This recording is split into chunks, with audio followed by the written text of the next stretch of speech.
Hello, National University Academy students and National University Virtual High School students. Mr. Goyette going over with you for your AP US History class, Unit 7. We already discussed Cold War issues, containment, Truman's policies.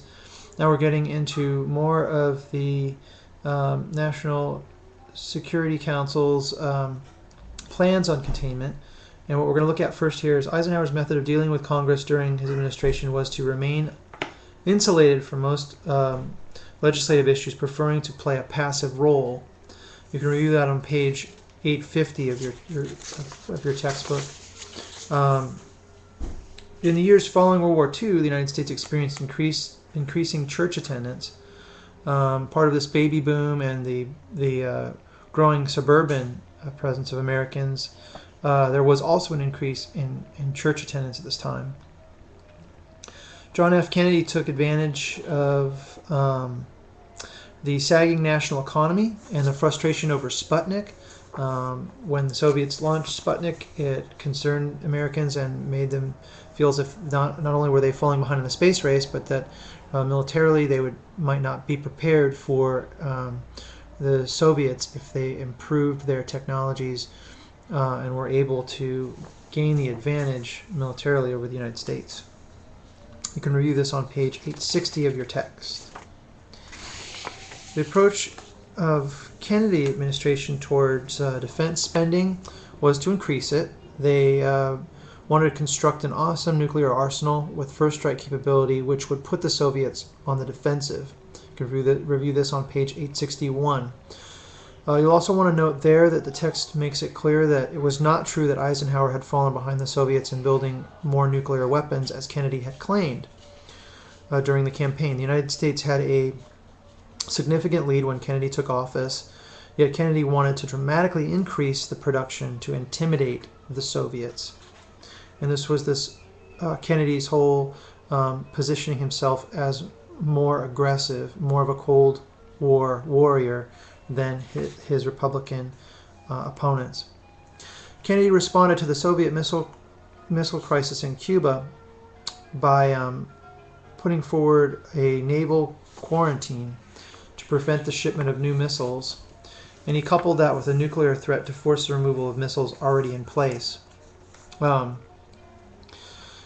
This Cuban Missile Crisis was the closest the United States and the Soviets came to actual nuclear warfare.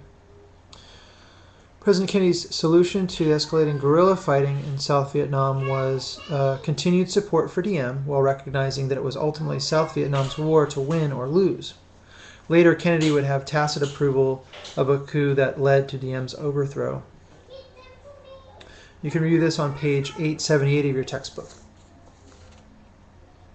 Johnson's Great Society continued the New Deal and Fair Deal programs that of Franklin Delano Roosevelt and Truman. The Great Society was Johnson's extension of the unfinished reforms of Roosevelt and Truman. And as Johnson's failure regarding Vietnam was to refuse to acknowledge he had committed the United States to a dangerous military involvement. You can review this quandary on page 879. In effect, Johnson was waging a war in Vietnam without informing the American people that the war was now his policy. The Tonkin Gulf Resolution actually gave support to Johnson. Congress's support of Johnson's desire to increase the military action in Vietnam. In effect, Congress handed Johnson a blank check to conduct military operations in Vietnam. Congress did not, however, declare war. That's why you sometimes hear people call the Vietnam War the Vietnam conflict. Johnson's failure regarding Vietnam was to refuse to acknowledge he had committed the United States to dangerous military involvement. I already discussed that. Students for a Democratic Society was a student organization in the 1960s, and its purpose was to protest poverty, racism, and violence in America. The SDS targeted these problems in American society. Later, it was radicalized by protest to the Vietnam War. Very interesting video you might pick up. I might already mentioned with regard to the civil rights movement, the Eyes on the Prize series. That's an excellent series to watch. Another one at this time is called, and of course, the Weather Underground. And if you were following the election of President Obama and the campaign between Senator John McCain and presidential hopeful Barack Obama, you'll notice there was mention of this Weather Underground and airs. You might want to watch that video for a greater understanding of that. It will shed some light on this period in history as well. The Student Nonviolent Coordinating Committee, or SNCC, sometimes called SNCC, was responsible for direct but peaceful confrontation that would heighten the social tension of the civil rights movement. I already mentioned this civil disobedience position of Martin Luther King, being arrested, going to the jail in Montgomery, Alabama, and Birmingham, and writing his letter from jail there. And while it would gain the reputation for militancy, the SNCC was not a radical black power organization. The standoff between the Soviet Union and the United States over Berlin in 1961, which you can review on page 862, basically tensions grew gradually and gradually eased, but Berlin and the rest of Europe remained divided, with neither side claiming victory. The tension gradually eased, but Berlin and the rest of Europe remained divided. The result of the Cuban Missile Crisis was that Khrushchev agreed to remove the missiles in return for the U.S. promise not to invade Cuba. This is reviewed on page 863. The Vietcong were communist guerrillas in the south. They were not the North Vietnamese regulars. Please review this on page 880 of your textbook.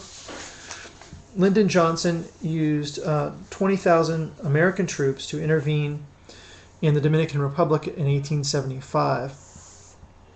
You can review, 1875. On page 875, you can review this. So Lyndon Johnson used 20,000 American troops to intervene in the Dominican Republic. You can review this on page 875. Let me say that right.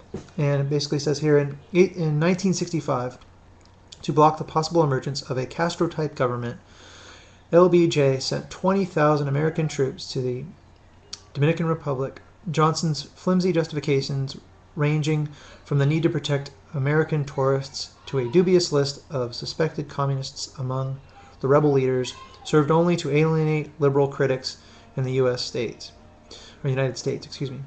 Particularly Senate Foreign Relations Committee Chairman William Fulbright, a former Johnson favorite.